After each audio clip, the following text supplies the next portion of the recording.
Hey there. Welcome back.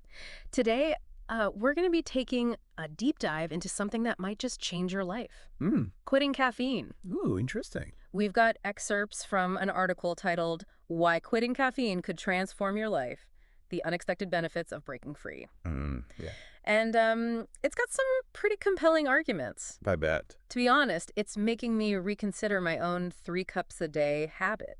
Yeah, it's interesting because the article doesn't just focus on giving up coffee. Right. It frames quitting caffeine as a journey back to your body's natural state. Oh, wow. It's like hitting the reset button on how you get your energy, how you sleep, even how you handle stress. A reset button. Yeah. That sounds amazing, especially the part about waking up energized naturally. Yeah. I mean, wouldn't that be incredible to just wake up feeling refreshed and ready to go? Well, that's where the transformation timeline discussed in the article comes in. Okay. It explains that when you quit caffeine, your body goes through a natural restoration process. So there's like a, It's not immediate, but within a week, you start noticing the benefits. yeah. Oh, wow. And get this, they keep improving for months. So it's not just about willpower. Right. There's actual science behind it. Exactly. Like, yeah. It takes time for your body to relearn how to function without that constant caffeine stimulation. Okay, that makes sense. But let's get to the good stuff, the benefits. This article highlights how much caffeine can affect our sleep. Yes, I'm sure many of us can relate to that. absolutely. The article dives into the science behind it. Okay. You see, caffeine messes with your adenosine receptors. Oh, These receptors are like little messengers in your brain that tell you when you're tired. okay. When you constantly consume caffeine, it blocks these messengers. Oh, I see. So when you quit, those receptors can finally do their job properly, and your natural sleep-wake cycle is restored. So you're telling me I could actually ditch the alarm clock Yeah, and wake up naturally? some people find they don't even need an alarm clock anymore. Wow. Their body naturally wakes them up when they've had enough sleep. Imagine how much more you could achieve with sharper thinking and increased focus from all that extra rest. I can see how better sleep leads to so many positive effects. I mean, who doesn't want a better mood and the ability to think more clearly? But one thing that surprised me in the article was the strong link between caffeine and anxiety. I always thought anxiety was more of a personality trait or a result of stress. That's a common misconception. Yeah. The article explains that the constant stimulation from caffeine can keep your nervous system in a heightened state of alertness. Mm. So what you might perceive as your normal anxiety level could be amplified by caffeine. So it's like caffeine adds fuel to the fire. Precisely. Okay. When you remove that constant stimulation, your nervous system can regulate itself more effectively. Mm. This can lead to feeling more emotionally stable, Mm. less prone to stress, and better able to handle pressure. Less jittery, more chill. That sounds pretty good to me. Yeah. Now, let's be real for a second. The article also mentions some improvements in an area we don't always like to discuss openly: digestion. Right. Coffee's acidity can really impact your gut. Oh. Quitting caffeine can lead to less acid reflux, better nutrient absorption, and more regular digestion overall. Hmm. Think of it as everything running a little more smoothly. Now, I've heard that coffee can dehydrate you. This article says that's not totally accurate. It clarifies that while coffee isn't as directly dehydrating as something like alcohol, quitting caffeine often leads to better hydration indirectly. Okay. When people cut back on coffee, they often replace those drinks with water. That makes sense. So there's like a natural swap for something healthier. Speaking of healthy, the article also goes into the benefits for your heart, Yeah. which seem pretty significant. Absolutely. Quitting caffeine can be like giving your heart a mini vacation. Oh, The article lists several benefits, including lower blood pressure and a more stable heart rate. wow. It can even reduce those uncomfortable heart palpitations, those moments when your heart skips a beat or suddenly races. Okay, reducing those palpitations sounds like a major plus. But let's get back to the brain for a moment. The article talks about mental clarity and emotional balance, which I think is something we can all relate to. Absolutely. Hmm. Instead of riding that roller coaster of energy and focus that caffeine can create, imagine being on a more stable, even path. Yeah. That stability from quitting allows you to think more clearly, focus, better experience more stable moods, and make decisions with more confidence. So we're talking about feeling better physically and mentally. But let's be honest, that daily coffee habit can put a dent in your wallet. You're telling me? The article points out that even a $4 cup of coffee every day adds up to almost $1,500 a year. What? That's a significant chunk of change that could be used for a vacation, paying off debt, or even investing. Wow, I hadn't thought about it like that. Oh, But here's a benefit that seems a little counterintuitive. The article claims you could actually have more energy after quitting caffeine. How is that even possible? I know it sounds crazy, right? But it makes sense when you think about it. Right now, your body relies on caffeine to give you that energy boost. Uh-huh. When you remove that crutch, your body has to learn to produce energy on its own again. So it's like your body becomes more self-sufficient. And the article claims that this natural energy is more consistent throughout the day and doesn't leave you with those dreaded caffeine crashes. Exactly. It's more sustainable in the long run. It sounds like trading in a shaky, unreliable energy source for a more dependable, long-lasting one. I'm definitely starting to see a lot of potential upside here. But even with all these benefits, I think we have to acknowledge that quitting caffeine can be a tough challenge. Absolutely. The article doesn't sugarcoat that. It acknowledges those initial weeks can be challenging, Right. but it emphasizes that the long-term benefits are often so significant, they far outweigh the temporary discomfort. So it's about playing the long game, pushing through those initial hurdles to reach a better state. Exactly. Yep. The article encourages readers to think of it as a journey of self-discovery, a chance to reconnect with their body's natural rhythms and abilities. That's a really empowering way to look at it. It's not about deprivation. It's Mm. about empowerment, right? Making a conscious choice to prioritize your health and see what your body can do without relying on caffeine. Okay, I'm starting to see the bigger picture, but let's be honest, someone listening right now is probably thinking, yeah, but I need my coffee to function. What do you say to that? That's understandable. A lot of us have built our lives around caffeine. Yeah. Thought of giving it up can Yeah. seem overwhelming, but this article reminds us that our reliance on that morning cup Okay. is often a learned behavior, not a true biological need. So it's more of a habit than a necessity, like something we can unlearn. In many cases, yes, habits are powerful, but they can be changed. Hmm. It does take effort and commitment, Yeah. but it's possible. That's reassuring to hear.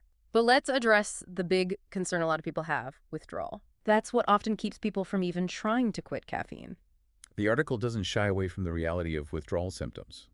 Yeah. Headaches, fatigue, irritability, even difficulty concentrating. Oh, They're all possibilities. those definitely don't sound pleasant. No, they're not fun. Yeah. But here's the good news. The article emphasizes these symptoms are temporary, Okay. typically lasting only a few days to a week. Okay.